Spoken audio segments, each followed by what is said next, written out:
What's up guys, it's Dave Marshall with the RC Air Marshall YouTube channel, and today we are doing a tutorial and review of the XBC100 Smart Checker from Spektrum. Before we get started, be sure to hit that subscribe button and turn on your notifications so you never miss any videos from the channel. Now let's take a look at the Spektrum Smart Checker. Alright, here on the bench we've got the Spektrum XBC100 Smart Checker. This is a battery checker, as the name would suggest. It does work well with smart batteries. However, it also works with standard batteries. It is a relatively small unit. It easily fits in the palm of your hand. And let's take a look at the different ports that it has. It obviously has your balance port, which is a little bit different than your standard battery checkers, and we'll look at that here in just a second when we connect a battery. It also has an IC3 connection for your smart batteries. It's also backwards compatible with your EC3 connections. You can also use adapters that go from EC3 or IC3 to IC5 as well, or basically any other battery type that you may have. There's probably an adapter out there for it. On this side of the unit, we've got a micro USB input, and that allows us to use a standard micro USB cable to do firmware updates on the unit when they become available. We've got a servo connector where you can connect servos for servo testing. And you've also got a USB port because this does have the capability to act as a USB charger, which is very nice. Let's go ahead and connect a standard battery. This is a 2200 milliamp hour 25C 3S pack, and we are going to connect the balance leads. So you see you got the splines on the top of your balance lead. On the Smart Checker, those are going to face down with the pins facing up, and we plug that in all the way to the left-hand side of the balance port. And that holds true with your smart checker, your smart chargers, all of the smart devices that I have come across so far. That's how you insert the balance port or the balance plug. So all the way to the left, insert, and it gives you all of your individual cell voltages, as well as a total pack voltage and a battery capacity. We'll go ahead and look at the menu system of the XBC100. And you just tap that center button, that'll take you to the menus. Let's start here at the top of the menu. So the arrow buttons, I mean, it's pretty easy to navigate. The arrow buttons let you go up and down in the menu, and then you select your menu choice by tapping the center button. From the top of the menu, we've got our language, which we can change between English, German, French, and Italian. We can adjust our backlight to low, medium, and high. We can adjust our volume to high, middle, low, and off. If you don't want it to make any noise at all, you can just turn that off. We can also look at system information, which will tell us the software versions, hardware versions, and things of that nature. You can have your alarm tone. So whenever you're using it as a charger, it will actually have a low voltage alarm. And this just tells you, do you want the alarm to repeat, or do you just want it to be single, or do you want no alarm at all? I like to leave it on repeat. You can choose your battery type. Now this only is available when you're using standard batteries. So you can go between LiPo, lithium high voltage, lithium ion, and life. We'll leave it on LiPo because that's what we're working with. Your low voltage alarm is per cell. So here I've got it set to 3.30. You may want that a little higher. Now what you'll see is USB charge, Servo Test, and both the 1520 microsecond and 760 microsecond servo tests are grayed out right now, and we'll get to those here in just a second. Your servo test step, now when we get into the servo test functionality, we'll talk about that in a little more detail. We can also start up a cell balance function, which will balance your cells out. In my experience, we'll go ahead and start that up here on this battery. It does take a little while, but it will balance these cells out to be within about 1,000th of a volt from each other, which is extremely good.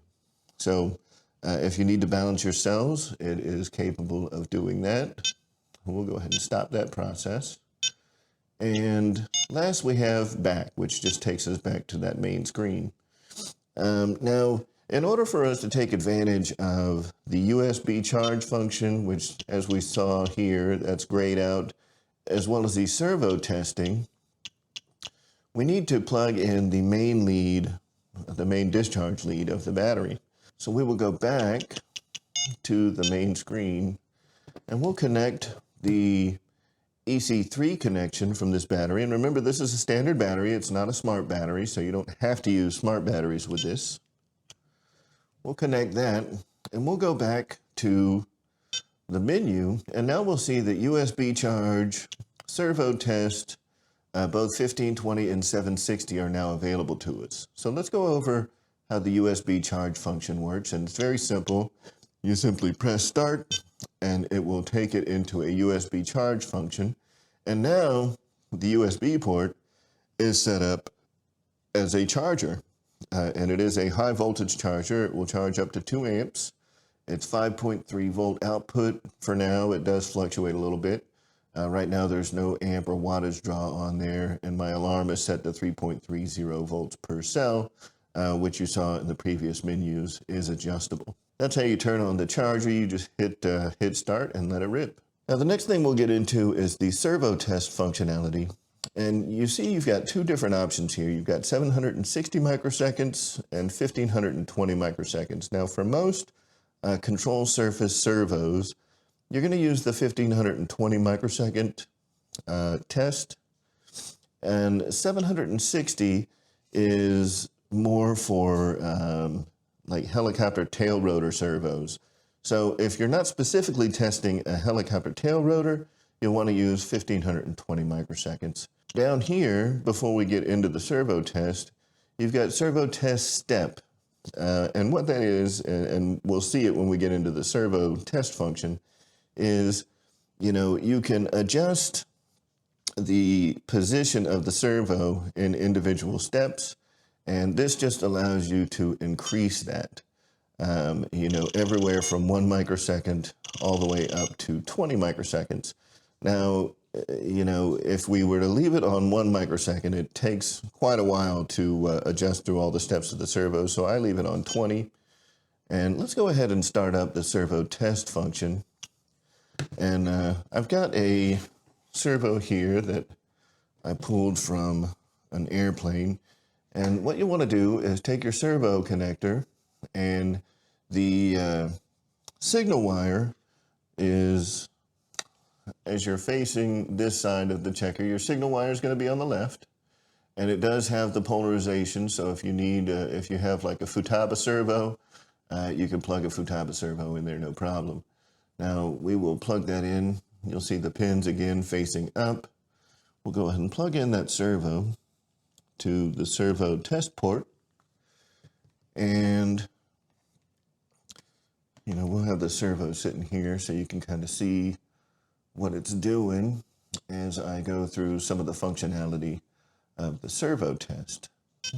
So right now we're in the servo test mode, and you'll see that we've got the servo test is right now centered, and this graph at the top shows the position of the servo, which is indicated by the small arrow at the bottom.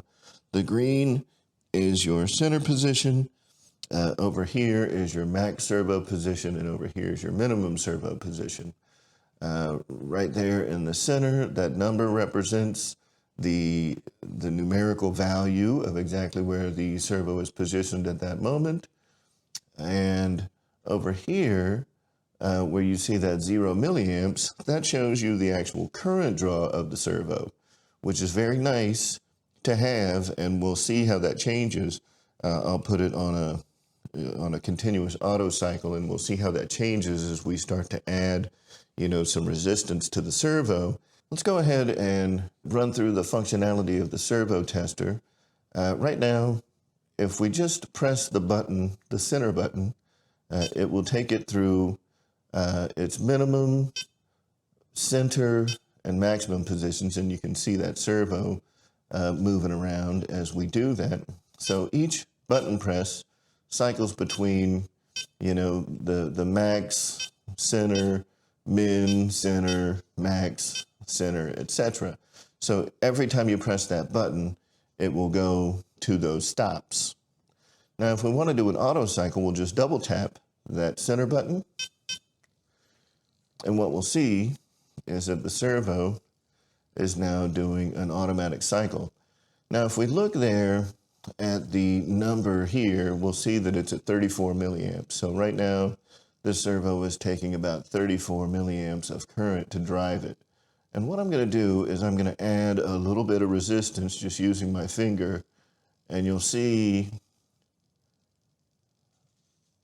that current start to go up because it's taking more current now to drive that control surface or to drive that servo. You can get a really close approximation of exactly how much current draw each one of your servos is using. Now, this would be after you connect everything to the plane. You know, how much is it taking to move that control surface?